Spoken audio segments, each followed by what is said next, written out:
Today we're going to look at factoring some special cases that'll give you a shortcut if you can learn to recognize them. There are two specific special cases I want to go over, and I'll do some examples after I show them to you. The first one is called the difference of two perfect squares. We sometimes refer to this as dots, difference of two squares. Notice that we have perfect squares on the ends, and it is the difference. It's important. It has to be subtraction. If you recognize this pattern, you can see by the formula, you can skip right to writing the solution, the factored form, by using the pattern a plus b, a minus b. We just have to figure out what a and b are. All right, well, this is how you do it. Can we rewrite this first term so that it's some quantity squared? Well, we could if we take the square root of it. What's the square root of 25? 5. And what's the square root of x squared? It's x. That could be rewritten this way. 5x quantity, in parentheses, squared, is the same thing as 25x squared. And I have a minus, and the square root of 36, I hope you know it, it's 6. And if I put that in parentheses squared, I can rewrite this whole original problem this way. And I hope that you can see what a and b are now. A is 5x. B is 6. And then I can go right to using my pattern. I have a 5x and a 6. And if I write those in two sets of parentheses, my a and my b, my a and my b, and I make the first set of parentheses plus and the second set of parentheses minus, I'm done.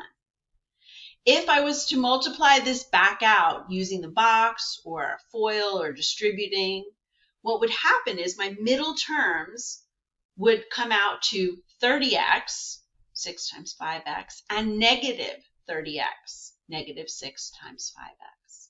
And negative 30x plus 30x is 0x. They cancel. And that's why there's no middle term here if I was to look at this like standard form. All I have is the A term and the C term, but there is no middle term. And that's why. So if you learn to recognize the pattern, you can skip right to the answer by using square roots of the first and last terms. We'll do some practice. I promise it's not as hard as it sounds. For a perfect square trinomial, we again have a pattern where we're going to use some square roots to help us identify a and b. So the square root of this first term is 2x, and so I can rewrite it as the quantity 2x squared. The square of this last term is 3, and again I'm going to put it in parentheses so that I can clearly see my value of a and my value of b the way they are in these formulas. I'm looking at this first formula here just because I have two pluses, just like this one does. The only difference in the second formula is that our b term, our middle term, has a minus in front of it. And so that changes the way our answer factored form looks as well. All right, now here's the part that's a little weird. The middle has to be 2 times a times b. So let's look at it. 2 times a times b. Is it true? 2x times 3 is 6x. Doubled is 12x. That's what makes this a perfect square trinomial. The fact that the square roots of the ends doubled leads to the middle term is the key to the whole thing. Because now I know this is A and this is B, and I can skip right to factored form. and say that 2x plus 3 quantity squared is factored form of this original perfect square trinomial. Remember that something squared means that thing times itself. So we're really looking at 2x plus 3 times another 2x plus 3. This is just a short way of writing it. The only difference when there's a minus here is that your factored form will be minus instead of plus. I'll show you some examples. Let's start with the difference of two squares. Okay, so we're going to focus on the first one we looked at. Remember, to find what A and B are, to use that formula, that trick, that shortcut, you're doing the square root. So 16x squared, the square root is 4x. And the square root of 49, that's 7.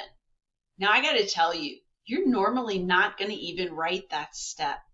You're going to see that the B term is missing, and you're going to look to see if those are perfect squares, and you're going to skip right to it in your head once you're used to it.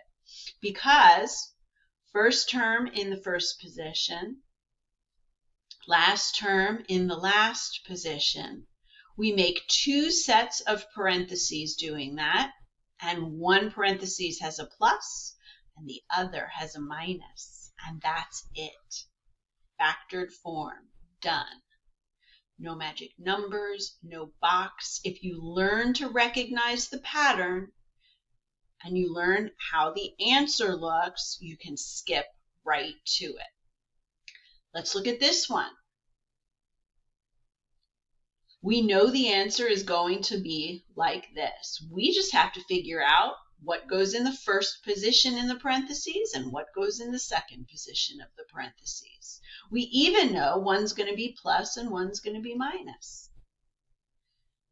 Square root gives you what goes in those positions. The square root of 25p squared is 5p. First position in the problem, first position in the parentheses in the answer. The square root of 4 is 2. Last position in the problem, last position in each set of parentheses in the answer. And you see how this time I didn't write that out? If you need to, you can. Now I want you to try these problems. Pause the video, come back when you're ready to check your work. How'd you do? Did you recognize 121 as a perfect square? If you're not sure, you can always go to Desmos, do the square root of whatever number is here, and see if it comes out even. If it doesn't, it's not a perfect square. If you get a decimal, it's not a perfect square. With the second example, I want to make sure that you recognize that the order has to be retained. This doesn't look normal to you. Usually we see the variable first, but subtraction is not the same backwards and forwards. You cannot just at will put the M or the X or whatever letter they use first because you're used to it being first. The order doesn't matter as far as the pattern. You just have to keep the order that they give you the problem in. First position stays the first position in each set of parentheses. Whatever's in the last position stays in the last position in each set of parentheses. I hadn't shown you a check yet, so I wanted to make sure that you understand what I mean when I say you can always check your answer when you're factoring. Because if you take your answer and you make a box, n minus 11, n plus 11, and you multiply just like you learned a few days ago, n times n, negative 11 times n times positive 11, negative 11 times positive 11. You'll see that our like terms cancel each other because they're negative and positive of the same thing. And we're left with n squared minus 121, which is what we started with. And if we didn't end up with the same thing, we'd know that we made a mistake somewhere. All right, here we go with perfect square trinomials. We're going to start by writing it out with this first one. And with the second one, I'll show you how you can skip right to the answer once you learn to recognize the pattern. So we're going to do the square roots and show them, just like we did with the difference of two squares. Right? And then for the middle, we're going to write plus whatever sign is there, 2 times 3t times 4.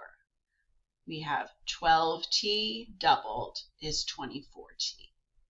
All right, that's how, whoops, I forgot the plus. That's how we know that this is a perfect square trinomial, because this pattern works. And we're just going to use our values of a and b to write the answer. A is 3t, B is 4, and because this is all plus, our answer has plus, and it's a quantity squared. Remember, that means 3t plus 4 times another 3t plus 4. And again, if you use the box to check this, it will get you back to what we started. So because I know this is a perfect square trinomial, you can skip right to the factored form, the answer. What you need to remember is you won't be told that it's a perfect square trinomial. You have to think this step through. You've got to see if it works. Square root, multiply them together, double it, and if that comes out to your B term here, then you know it's a perfect square trinomial. Once you do that, in my head, I know this gives me my A if I do the square root of it. And I know this gives me my B if I do the square root of it. And because I already know this is a perfect square trinomial, this is a minus, I can skip right to 2x minus 5. I took the square root here, I took the square root here. Quantity squared. You see how it can save a lot of time if you learn to recognize the pattern. Of course, we're going to practice this more in class, but I want to make sure I point out what won't work. What won't work is the sum of two perfect squares. They can't be factored. If something can't be factored, what do we call it? Prime. The sum of two perfect squares cannot be factored. I want you to think about why. Why does it have to be minus for it to work? And we're going to discuss that more in class.